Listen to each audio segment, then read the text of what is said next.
Okay, I'm going to give you a quick overview on how to use the chat feature and what you can expect. So the way that the chat works is you'll go to the website chaport.com and you'll go to login. Each of you should have received an email to create an account. I'm going to go ahead and log in here with the master account.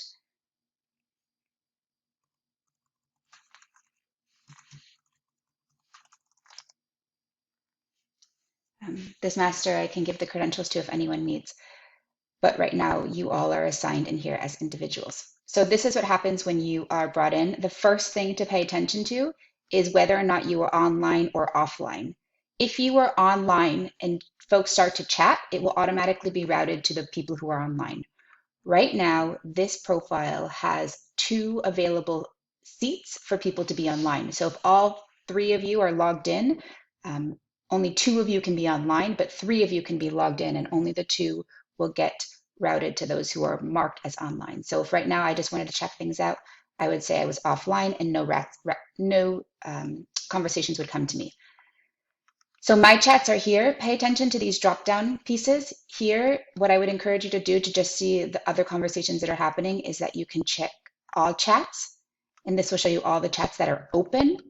This little tab here, it's important to pay attention to. These are all chats that have ever happened. This was just tests from me. So by and large, what you're trying to pay attention to are open chats, all open chats. If this is what you see when you log in, you won't be missing the most important conversations. A quick overview here. These are the operators. Whoever has that green dot is online. Like I said, there are only 2 available seats. So in the event that Elise or Jeffrey logged in right now, they would be required to, they wouldn't be able to log in until either myself or Francesca had logged out. This here, you'll have reports that you can check in once things are working. And then these settings. At this point, you shouldn't have to do anything to these settings. They should be set. But if you want to poke around there, feel free. So what I'll do is I'll sort of leave myself on this main chat. I would be waiting for a chat to come in. I'm going to go ahead and go to the Detroit. Actually, I'm going to go ahead and show you all this in a browser I haven't used before, so you can see what it looks like to start from scratch. So here's a browser. This is the site.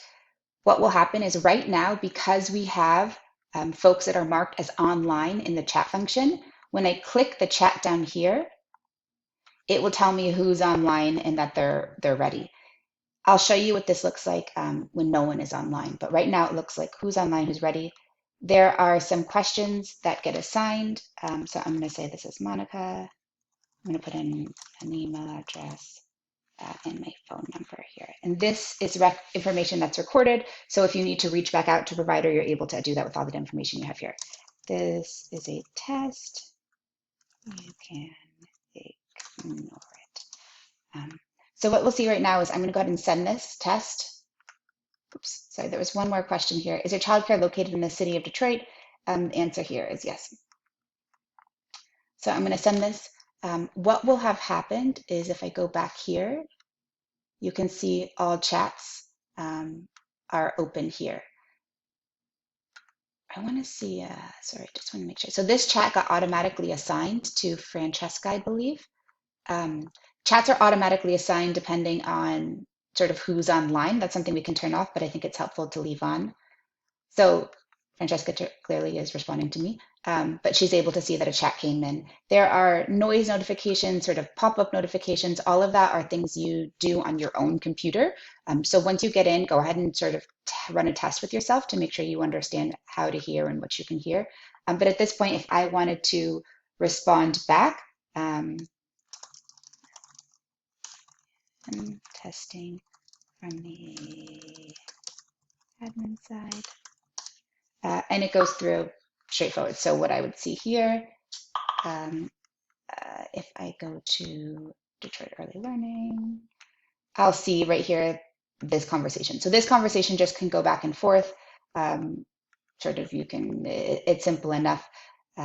That's the heart of that. The thing I want to point out for you is if no one is online, so I see that Francesca, oh, she's offline now. So what I'm going to go do is I'm going to turn myself online. So no one is online right now, and I want you to see what happens in that instance.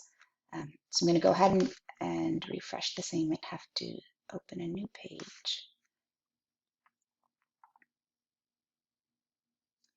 So when I click it, in this case, um, because I already had a conversation going, it's going to just go to my chats here, and I can see sort of the conversation continue. But in the event that no one, it's a brand new conversation, I'm going to just show you this here. And again, clearly, you all, these are things I've learned along the way. And so feel free to explore and figure some of these things out in a way that makes sense for you too. But I want to start over. So the reason I'm going to just a private browser is because I don't want it to know that I have visited the site before and have my information saved. When someone has visited the site before, their chats stay there unless they've deleted their cookies, so they can see those previous conversations. So in this case, I'm going to open up. I can see here that send a message, will reply as soon as we can. I'm going to, again, you know, put in my information. And these are questions that are optional. We don't have to put all of these. If you think that they're cumbersome, I can change that. Just let me know, but it's the way it's set up before. This is an offline chat. So now that this gets sent, you'll see in terms of on this end, the person will sort of know that it's a message, will reply as soon as we can. When we go back to here, you're able to see you have the information if you need to respond to someone through email. If you log in and you see that these folks aren't online, because right now I am still online as a visitor, I can easily just log in and go ahead to continue the conversation. In order to receive it, I would just have to turn my status to online, and then I could start having this conversation. So all of this sort of is easy enough to navigate. I would just test around, play around with it. The thing to pay attention to is if you feel like you're missing chats, it's where you're looking. So if you have missed chats, it's important that when you first log in, just check all chats and see what's open. In the event that you have not, you are not online when someone left a message, you'll see them here and you can just respond. All messages, chat conversations that happen also send an email to the person's email address, so they'll be able to access that there. Okay, I think the fact that this video is 7 minutes means I overcomplicated something, but it's pretty straightforward at this point. You can chat back and forth. We have pulled this feature out of Zoho because the Zoho chat feature was frustrating, and mostly because when you're using multiple people, it got harder than it needed to be. So this platform does a much better job of bouncing around and being cost effective if there's just 2 operators you want open, but there's a larger team that could step in and out of supporting that. So this is chat. I'm going to stop the video here, but ultimately, so long as you have this open, your notifications on, and you have the right view, you'll be able to accept and receive chats. One last actually important note is there are no set hours on this chat right now. The way that the chat becomes online on the website is if someone is online. So in the event that it's 2 a.m. and no one wants to actually have the chat sort of be accessible, they would just click offline, and then again it will do sort of that typical prompt of letting folks know that they're not online right now. Okay, let me know if you have any questions.